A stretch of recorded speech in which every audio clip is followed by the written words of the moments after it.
Hi,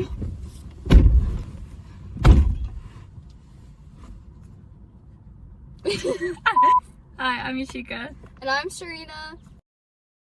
Welcome to Headspace.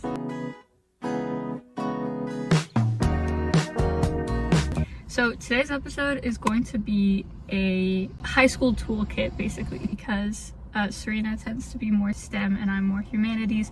We'll be talking about the differences between the two and tips for each kind of subject area, depending on what kind of classes you're taking. First thing we're doing is ride or die high school objects. So 2 things that you couldn't live without throughout your last 3 years of high school. Okay. My first object is a planner.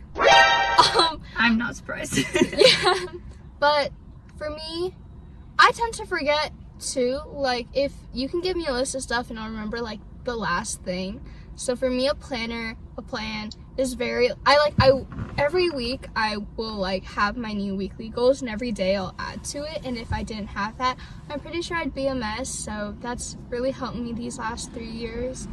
And another thing, 2 books in my bag at each time. It's unnecessarily heavy, but like in class, if we're not doing anything and I don't want to talk to anybody, I'll just I have 2 options too. If I don't want to read one of them, I can read the other one. Works. So I actually put GoodNotes. Oh my god! If you have an iPad, I really recommend it for high school, just because when you're dealing with spiral notebooks, you'll tend to have a lot of them. I love writing by hand. I think it helps, especially with memorization, and just like you're forcing yourself to reword it in a way that like you'll actually understand, so it does end up helping with studying. But what I liked about GoodNotes was that you could organize everything, and the only thing you have to bring to school is your one iPad. Yeah. I had put I needed chapstick in my bag. Like, I think people don't realize that you're going to school for like a long time. For us, it was like 8:30 to what, like about 4, so that's basically your entire day. I love packing a chapstick. Mine was perfume. Like a little perfume, yeah, and then like I would, like my hands would get really dry, so like a little hand cream is cute as well. I had put Google Calendar, but we kind of talked about Google Calendar. I liked color coding. Got bullied for it. You have a lot of ECs. I have a lot of ECs, so I would, assign a color to each of them. And then like classes, always put down the days you have your tests. I find this really helpful because a lot of the time, like freshman year, I would realize like the day before, or like just because people were talking about it. Yeah. But when you start taking a lot of AP classes, it is good to like know, you should be aware in the back of your mind like when your tests are. I think I made the mistake the last semester. I did not know when my finals were. And it was the same thing with youth. I figured it out by people talking about it. But it's genuinely important. Like, do it as soon as your teacher's like, oh, we'll have a test on this day. Just have it down, because every time you pull up your planner, it'll be in the back of your mind, and then you'll want to prepare earlier instead of later. Other than objects, there's a lot of mindsets that we think are really, really useful, especially for like if you're taking really rigorous classes, or if you have a really heavy schedule. If you're a freshman who doesn't really know what your interests are, it's totally fine. Like, I think there's a lot of pressure nowadays for people to know exactly what they want to do so that they can like optimize their 4 years of high school. But I think you have a little bit of leeway when you're a freshman. I might be saying that because I didn't know what I was going to do as a freshman. I know you knew what you were going to do as a freshman, so this might be a little bit like, but I think freshman year is when you can figure out, if you're taking both STEM and humanity classes, which one do I like better, which process do I like better, and which one do I tend to be better at. I think for any freshman, whether you know what you're doing or you don't, you should be trying a bunch of different things. Because the one thing that I think like can really like put you ahead as a freshman is if you try a bunch of things. 100%. You've started, like, you've put your like feet in the waters for so many different things that the second sophomore year hits, you know exactly what to start focusing on. You know exactly what you need to like be building on. Also, most freshmen tend to ignore this, because I ignored it because I was nervous. But like, if you're a freshman, definitely, either if you know what you're doing or you don't, be like, I'm gonna try like 4 different things in these next 4 months. It'll definitely help you so much, because either you're like, hey, I don't like this, I don't want to pursue it, which is a big step, or it's like, oh, I love this, I really want to know more about it. That's even further, because now you have this pathway that you're gonna be on, which is something that a lot of people don't figure out till later. So the fact that you have that in your freshman year is such a big thing. Yeah, it's equally as important to figure out what you like and to figure out what you don't like, because maybe you don't have your subject that you're like, this is it for me, but maybe, you know, like, at least for me, it was like, our school made us take bio our freshman year, and I hated it. And I think from that moment I was like, okay, I'm not gonna be doing a science. And that's when I started focusing on, okay, what aspect of humanities could I maybe actually like use my skills for. And also, as a freshman, you'll start to grab some skills that you realize, like, hey, I either really enjoy this or I'm actually really good at this. And then from there you can actually push forward and use that to figure out what you would maybe want to major in, or what you want your focus to be for the next couple years of high school. There is different ways of studying and different things you should be using if you're a STEM person or if you're a humanities person. So let's get into that. Both know this because you've taken some STEM classes. Definitely blocking off practice times was so important. 100%. Like, there's one thing about STEM, it's application. You need to practice. Like, you can't just, some people can look at a way to like dissect a problem and then they're set.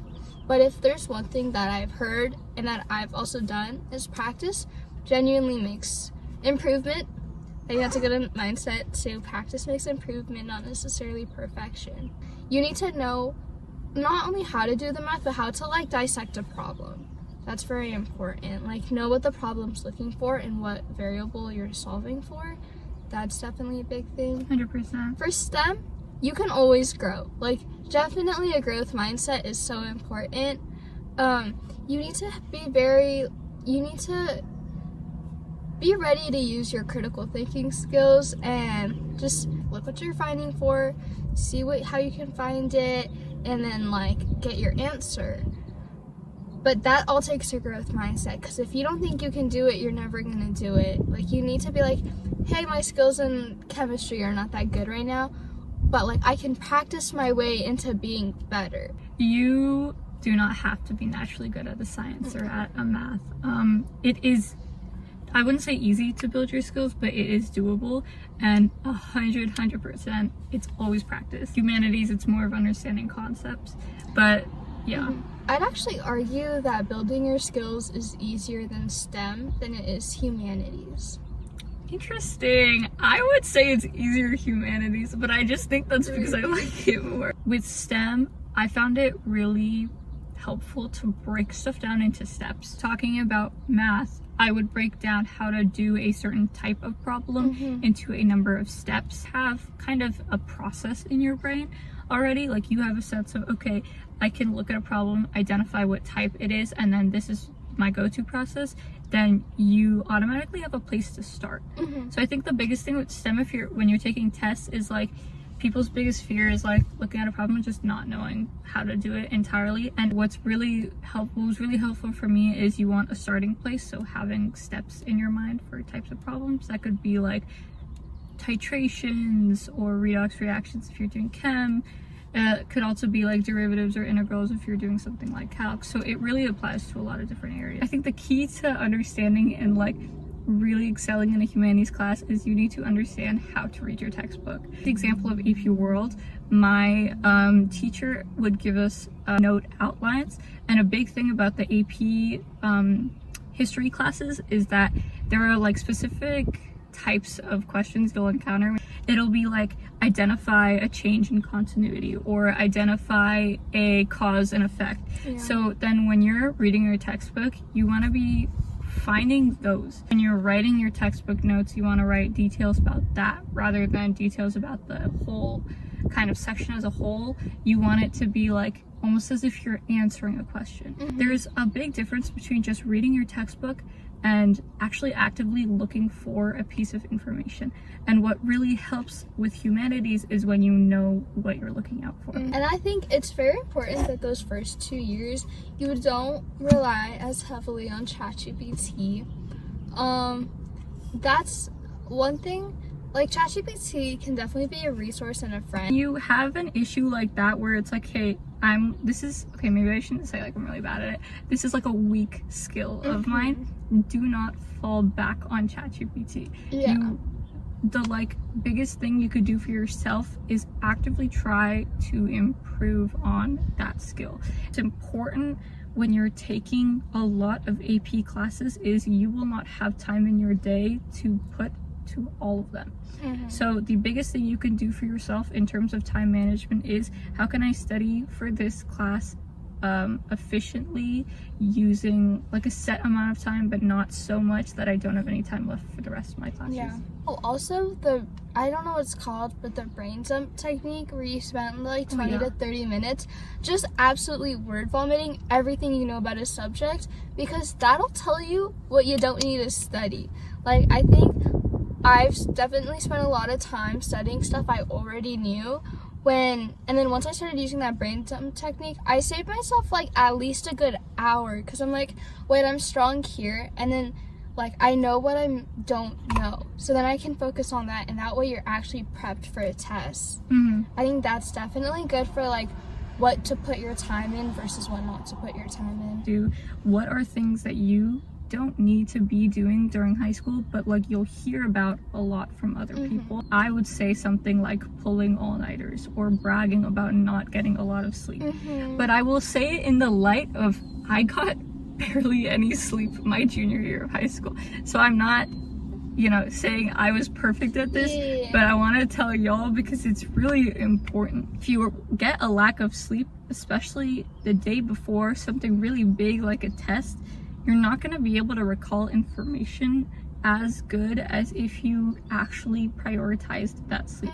So I understand it's hard to balance your classes, and you will end up having nights where it's like, hey, I have so much work to do, I have no other choice but to pull this all-nighter or get this work done.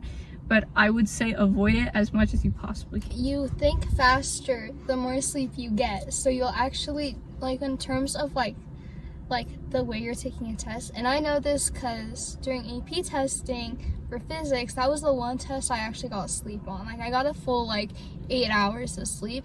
I sped through that test, and physics is hard, but no, genuinely sleep, you'll be able to think more clearly faster, you'll be able to recall so much more, because, and you may not feel like it at the time, you might like, oh, like, no, I actually felt better, but like internally, like, your body's genuinely struggling because you need that energy that you're not getting if you don't sleep. I think building this skill in freshman year will definitely, like, you could probably build this that way it's like attainable like once you're a junior, but pre-lecture notes, it seems like it might be a waste of time, but when I was doing it, I wasn't worried about what like I was writing down on the slide. I could actually listen to my teacher. I 1000% agree, and pre-lecture notes are a time investment, but I would argue that they're a worthwhile one.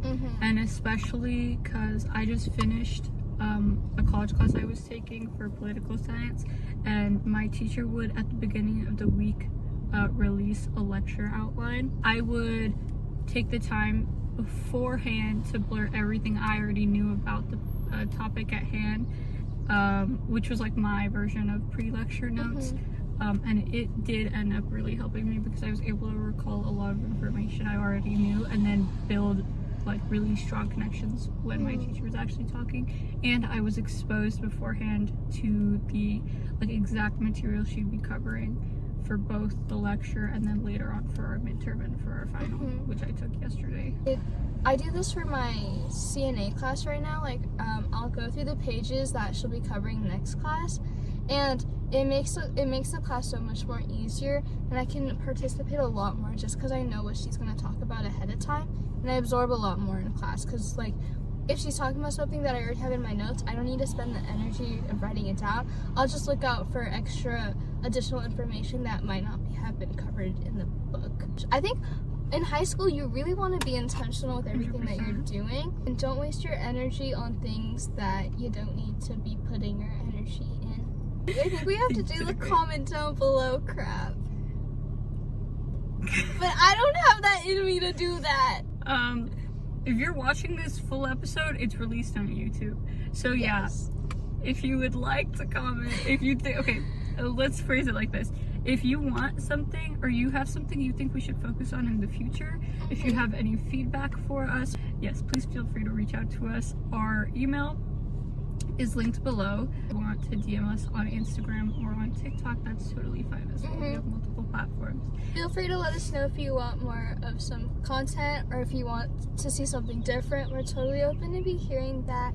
And if you enjoyed our content, totally subscribe. Thank you guys for watching this episode of Headspace, and we will see you next time. I'm filming our water break. So maybe guys, if we get some money, you should like sponsor us. Then you know what? We need a water bottle company to sponsor us. And actually, no, a mini fridge company I can put in my car to sponsor us. That would be amazing. That would be amazing. Or Good Notes to give me premium. Okay, bye guys.